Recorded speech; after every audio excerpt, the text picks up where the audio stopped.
Dylan, thanks for having me out to play Terrible Lizards. Yeah, The game was really fun. What inspired you to make a horror platformer dino game? I guess first off, I have a YouTube channel called JT Music.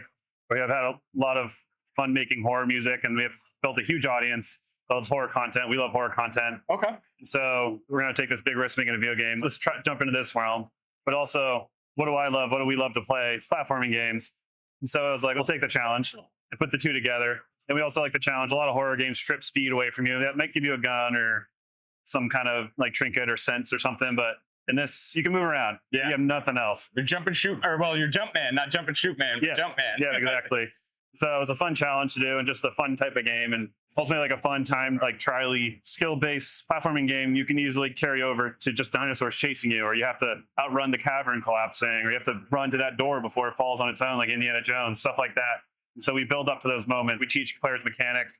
You know, you can run, jump, slide, like ledge shimming and like jumping from ledge to ledge.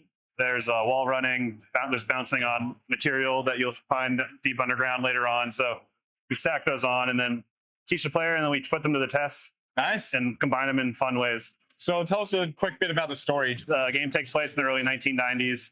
New Mexico, you play as a college student named Jordan who's road tripping from Chicago out west to California to go to college. Car breaks down outside of this roadside attraction. No one's around. You call for some help. They say we're not going to be there for a while. So you just kill time. It's the 90s. There's nothing you can really do. There's no phone you can whip out or whatever. Right, yeah. I guess you could read a magazine if you had one. But so they go into the attraction to kill time. No one's there also. And so it's kind of figuring out what's happening. Where'd everyone go? Jordan, unfortunately, just gets deeper and deeper into this rabbit hole and just forced to a point of no return continuously. And so they're going through the ringer, but the player probably have a lot of fun enjoying the story of what this person's going through, but, you know, navigating these different various kind of terrains as they keep going. Yeah, I really enjoyed the controls. They felt really responsive.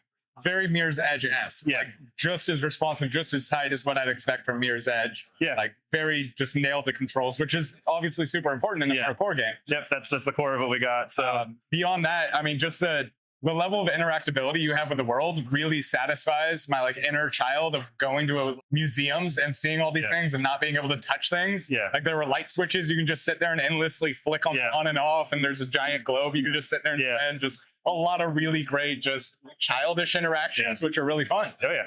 Other than that, what'd you do on the team? So I'm the creative director and lead designer. Lead the team, manage them. Also, I designed every level, blocked it out. We use all the tools the programmers built, blocked it out, put it together, and the rest, the art team comes in and makes it look pretty. And how many levels are there going to be? There's going to be 4. Each level could take anywhere. I mean, from a reasonable person coming in for the first time, at the most, at the quick, it's probably 45 to an hour per level. Okay. It could be up to an hour and a half, but I comfortably say playthrough would be 4 to 6 hours. Gotcha.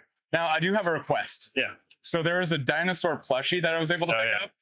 You got to put an achievement in for completing the game with that guy all the way through. Oh, yeah. Okay. We're into that. Yeah. I mean, we put it in there, obviously, and expected some people to pick it up and carry it, but it's like almost 80% of all players so far at PAX have picked it up and taken it awesome. the whole time. I mean, it's cute. It's a cute little plush, man. Yeah, so very cool. Great. We'll do a gnome or eggplant Easter egg like from other games that have done it before. So, yeah, very cool. So when can we expect to see a demo or maybe a release? Yeah, so we'll hope to have a demo through Next Fest, possibly February or June of next year. And the game will come out late summer next year.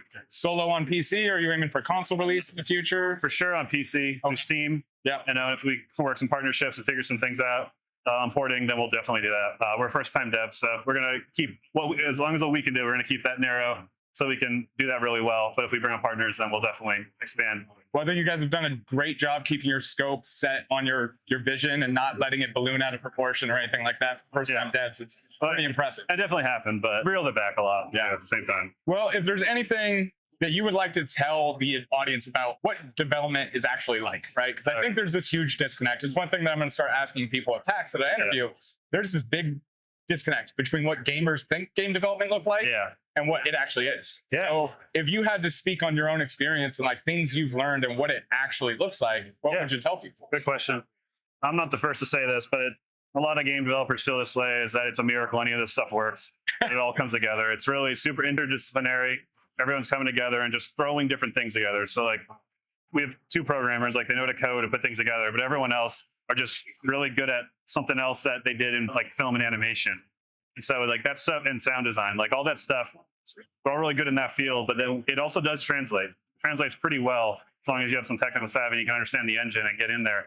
But the issue is getting everyone there, doing it at the same time, timing it all right, working the bottlenecks, a lot of like project management, organizing. And it's not easy. There's a million things someone can do once they walk in the room. And so you can do your best, but it's hard to get out of your own head. So you have to test a lot. I don't know. I'm not doing a great job answering this. No, you're fine. You're fine. It's a hard question to answer. Yeah.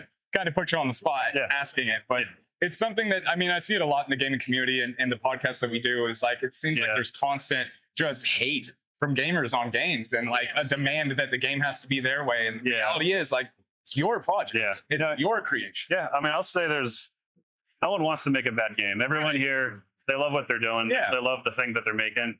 You know, maybe at a huge company and there's a billion people on the team, maybe not, but like most games are, you know, made by people who care. And they're just trying to do their best. You know, it's one of those things where it's like, you can not like it, but don't assume we didn't care, we didn't try. Incompetent. Like it's just a lot of years, blood and sweat going to these games. Exactly. Yeah. All right. Well, John, thank you very much. The game is very fun. I can't wait to get my hands on it. Yeah, thank you.